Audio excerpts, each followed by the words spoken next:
The rat race, the 9 to 5, the daily grind. Every day, millions of us get up and go to work for someone else. But are we happy? The majority work as employees for a company because it's seen as the safest way to earn a living, but this could be set to change. Today, more people are self-employed than ever before. Why has this happened? What challenges do we face? And what's it actually like to be your own boss? We spoke to freelancers, business owners, and industry experts around the country to discover the impact of the self-employment boom. I was a full-time copywriter. I worked in London. I lived in Worthing, and I was a single mum. And after I had my son, I went back to work when he was 4 months old, straight back into full-time work. With commuting, my days were at least 14 hours long. And my son was raised by an au pair pretty much. I didn't really have a choice financially. And I just wanted a better quality of life. I thought if I go freelance, you earn a lot more freelance. I'll work 2 weeks a month and then I'll take 2 weeks a month off. That was the plan. I didn't have any, plan. I just decided I wanted to do it, and I just quit one day. Just walked to my boss's office and said, I'm leaving. I had nothing to go to, but I think that I felt like I was jumping off a cliff, but it felt like the right thing to do. And I think that fear made me work really hard at finding work. I was quite keen to leave the job and kind of have control over my own destiny, really. It's a little bit, it's not corporate, but it's an institution, and it just didn't fit my lifestyle. I studied design at university, and while I was doing my course, I really wanted to go travelling, basically. And we got to the end of the course, and I was like, right, I finished the course now, I'm going to go travelling. And I was very lucky to get a few interviews though from my degree show, and spoke to a few companies and realised that actually, you know what, you've just come out of university, you're offered a job, you can't really turn that down. But all the opportunities I was offered were contracts, short contracts. So I jumped straight into being a freelancer from university and started doing a 1 month rolling contract for a digital agency in London. We predict that the number of people in self-employment could soon outnumber the size of the public sector workforce if current trends continue. And what that means is that the self-employed could be a political force to be reckoned with. And basically that means that the government needs to start acknowledging and paying attention to people who work for themselves. And in practice that could mean looking at making sure that self-employed people have access to pensions, have access to income protection insurance, have access to mortgages. These are the kind of things that self-employed people currently struggle with.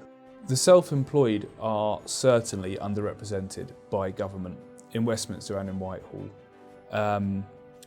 IPSE has been calling in our manifesto for better recognition of the self-employed in official statistics.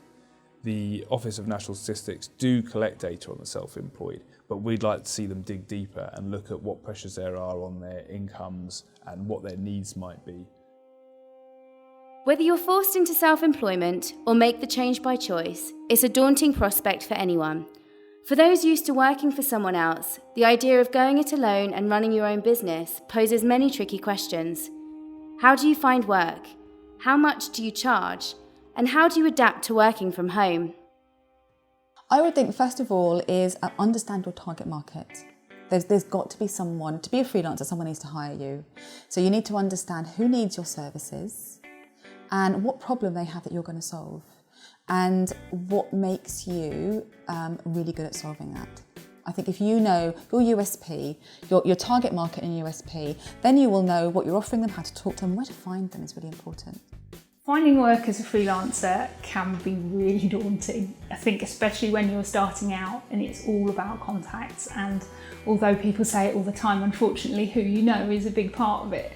So I think it's really important to get out there to networking events, get your face known, keep the conversation going. I think with networking it's very tempting to just turn up on the night, buy a drink, speak to a few people, go away and then never speak to them again.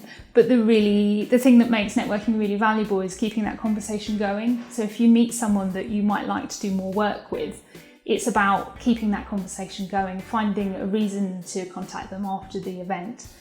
The way that I promoted myself was I always approached it as that it was me as a business. It's never me as me when I'm at home on the couch just hanging out or whatever. It's me as a business, you know. So I think that's something that if you are going to go freelance, you need to get, you know, that straight. You know, it's business you, not personal you. So don't feel embarrassed or silly by saying, hey, I do this for my work, does anyone want to employ me? I think the thing is as well is that you really need to not be afraid to shout about the fact that, hey, I'm looking for work. You know, people get embarrassed and it's like, you're a freelancer, of course there's going to be times when you're not going to have work. Everyone's been in that situation. So for you to send a tweet out or use social media or even say to people, oh, it's rubbish at the moment, I've got no work on, do you want to maybe hire me? I don't see any shame in doing that, and I don't see any problems in doing that, and that's how I've often managed to get work, is just simply by shouting about it.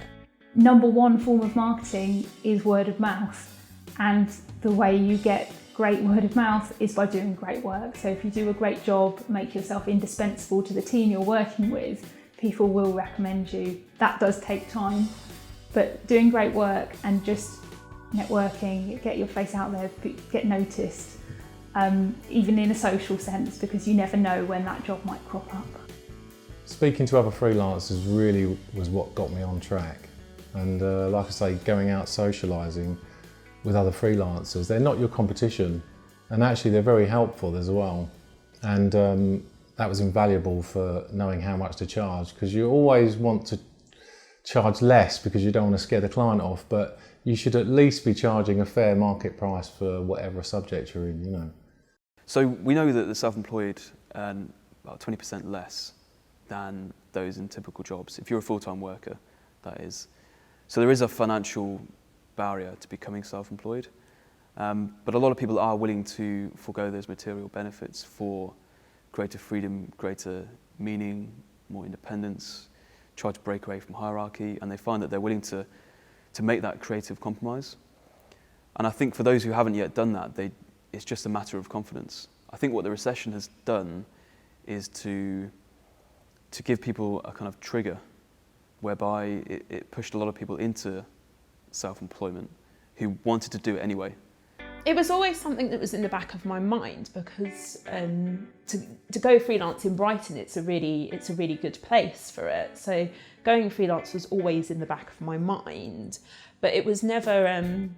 I think this definitely gave me the push. You know, this plan was to have better quality of life. I actually had a worse quality of life because I went freelance and I was working full time again, but in a freelance space. So I earned loads of money, but still never saw my son. And then after about a year, I met my current partner and fell pregnant, my daughter, and I decided that this time round I was going to do it differently, so I decided to freelance at home. And unfortunately that meant leaving behind all my clients, because my clients are big agencies in London and they didn't want someone at home. So I had to start from the beginning again and find new clients, but so I now earn a lot less money, but I have a much better quality of life. It seems really daunting to say to someone, £10 an hour or £15 an hour, because when you're working full time, you don't really put like a value on yourself. You know that you work for 20k a year or 30k a year, but you don't really know how to put it into a day rate or an hourly rate, and you never know whether to take into account the fact that a lot of the time you're not going to be working, you're going to be marketing yourself. So first of all, I probably charge a really silly amount.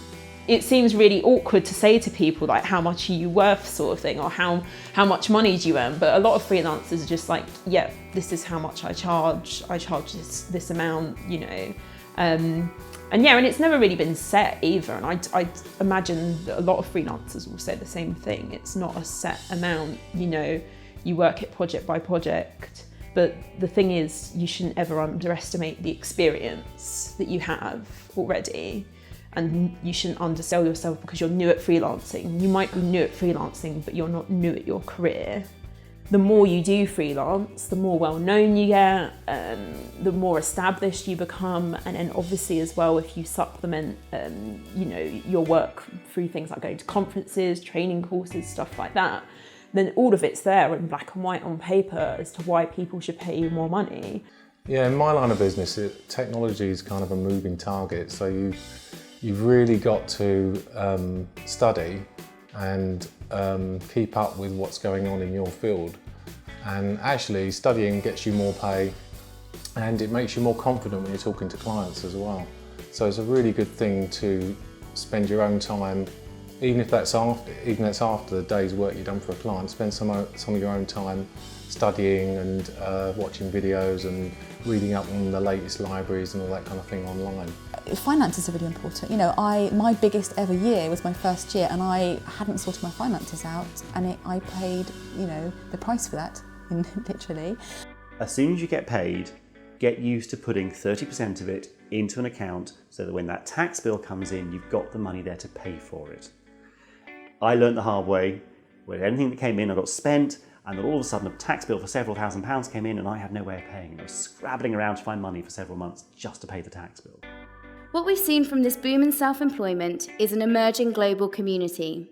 Locally, business groups offer help and support to new enterprises, while freelancers around the world share their hints and tips online.